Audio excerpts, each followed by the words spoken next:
وہی اللہ جس کو ہم رحمان اور رحیم کہتے ہیں صبح و شام، جس کو ہم غفور الرحیم کہتے ہیں، جس کو ہم اپنے بندوں پہ بڑا مہربان کہتے ہیں، اسی اللہ نے فرعون کو جب ایک پانی میں غوطہ دیا ہے اور فرعون نے جواب میں کہا آمنت انہ لا الہ الا الذی آمنت بہ بنو اسرائیل، میں اس اللہ پہ ایمان لایا جس پر بنی اسرائیل ایمان لائی، تو اللہ کو اس پہ ترس نہیں آیا؟ وہی اللہ جس کو ہم کہتے ہیں غفور ہے، اپنے بندوں پر مہربان ہے، بہت رحمان ہے، بہت بندوں پر شفیق ہے، ماں سے 70 گنا زیادہ محبت کرنے والا، اس اللہ کو اپنی مخلوق فرعون پر اس موقع پہ ترس، بولو بھائی، نہیں آیا؟ وہ چیخ رہا ہے میں توبہ کرنے کے لیے تیار ہوں، اللہ نے کہا نہیں، آنا، اب نہیں بخشوں گا، اور آئندہ اس سے بڑا عذاب آئے گا۔ اب تو یہ سمجھ رہا ہے کہ تو پانی میں ڈوب رہا ہے، یہ تو عذاب کی پہلی سیڑھی ہے۔ اس پانی کے اندر تو داخل ہوگا، تیرا سانس گھٹے گا، تیرا دم گھٹے گا، اس سے تیری موت واقع ہوگی،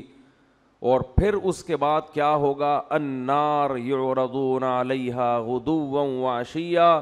ایسی آگ میں تجھے داخل کروں گا، صبح بھی جلایا جائے گا اور شام کو بھی، اور یہ قیامت تک عذاب ہوگا۔ جب میدان حشر میں حساب کے لیے کھڑا ہوگا تو اگلا اسٹیپ اس سے بھی زیادہ سخت ہوگا۔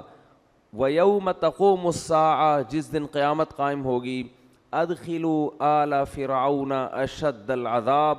اللہ کہے گا کہ اس فرعون کو اس سے بھی زیادہ سخت عذاب میں داخل کر دو۔ یہ وہی اللہ ہے جو بڑا رحمان ہے، بڑا رحیم ہے، اپنے بندوں پر بڑا مہربان ہے۔ یہ وہی اللہ ہے جو موسیٰ کو فرعون کے پاس بھیجتے ہوئے کہہ رہا ہے قولا لہ قولا لینا، اے موسیٰ فرعون سے نرم لہجے میں بات کرنا، سخت لہجے میں بات نہیں کرنا۔ حالانکہ فرعون ہزاروں بچوں کو ذبح کر چکا تھا، ان کی چیخ و پکار بھی اللہ کے سامنے، ان کی ماؤں کا رونا بھی اللہ کے سامنے، کیسے ماؤں کی گود سے لے کے بچوں کو چھریوں سے کاٹتا ہوگا۔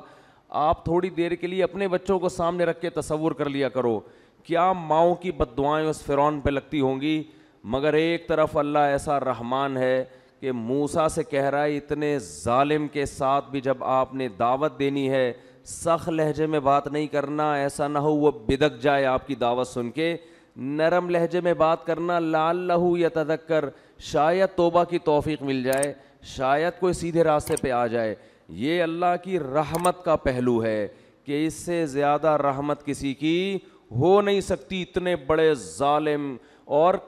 مشرک نہیں تھا، مشرک تو دوسروں کو خدا کے ساتھ شریک کرتا ہے۔ فرعون کا جرم اتنا بڑا کہ وہ کہتا تھا انا ربکم الاعلی، میں ہوں سب سے بڑا رب، اس کائنات کا خدا میں ہوں، اور میں سب سے بڑا رب ہوں، باقی سارے مجھ سے چھوٹے ہیں۔ لیکن اللہ کی رحمت کتنی بڑی رحمت کہ موسیٰ کلیم اللہ کو کہا جا رہا ہے کہ فرعون سے سخت لہجے میں بات۔ دوسری طرف وہ پہلو بھی ہے کہ اب چیخ رہا ہے، چلا رہا ہے، لیکن اللہ کہہ رہے ہیں کہ نا نا نا نا، ابھی پانی میں غرق ہوگا، اس کے بعد آگ میں صبح و شام جلایا جائے گا، اور قیامت جب قائم ہوگی تو جہنم میں اس سے بھی زیادہ سخت عذاب میں تجھے ڈالوں گا۔ اور پھر قرآن کہہ رہا ہے وَإِذْ يَتَحَاجُّونَ فِي النَّارِ، ہم تمہیں مستقبل کی بات بتاتے ہیں، ایک وقت ہوگا یہ فرعون اپنے لاہو لشکر کے ساتھ جہنم کی آگ میں یہ چیخ رہے ہوں گے اور کہہ رہے ہوں گے فَيَقُولُ الضُّعَفَاءُ لِلَّذِينَ اسْتَكْبَرُوا، ان کے جو کمزور لوگ تھے، جو اپنے حکمرانوں کی مان کے چلا کرتے تھے اللہ کی نافرمانی میں، وہ کہہ رہے ہوں گے اِنَّا كُنَّا لَكُمْ تَبَعًا، فرعون اور اس کے درباریوں سے کہیں گے دنیا میں ہم تمہیں فالو کیا کرتے تھے، ہم تمہاری اتباع کیا کرتے تھے، اِنَّا كُنَّا لَكُمْ تَبَعًا، ہمارا کوئی کام دنیا میں اٹکا کرتا تھا تو تمہارے پاس فائل جمع کرایا کرتے تھے کہ ہمارا یہ اٹکا ہوا کام کرا دو۔ تو کیا انتم مغنون عنا نصیبا من النار، ہم تم سے یہ نہیں کہہ رہے کہ اس جہنم کی آگ کو ہم سے ہٹوا دو، یہ تمہارے بس میں نہیں ہے، اس آگ کا کچھ حصہ ہم سے کم کروا دو، کچھ حصہ ہم سے کم کروا دو۔ اللہ کی پناہ مانگنی چاہیے اس آگ سے، کچھ حصہ اس آگ کا ہم پہ ٹھنڈا کروا دو۔ وہ جواب میں کہیں گے انا کلن فیہا، ہم اگر اس آگ سے باہر ہوتے تو شاید تمہاری فریاد سن کے کم کرواتے، جس آگ میں تم جل رہے ہو ہم بھی اسی آگ میں تمہارے ساتھ جل رہے ہیں، تو ہم کیسے کم کروا سکتے ہیں؟ یہ بھی اللہ ہے جس کو ہم صبح و شام رحمان اور بولو بھائی رحیم کہتے ہیں۔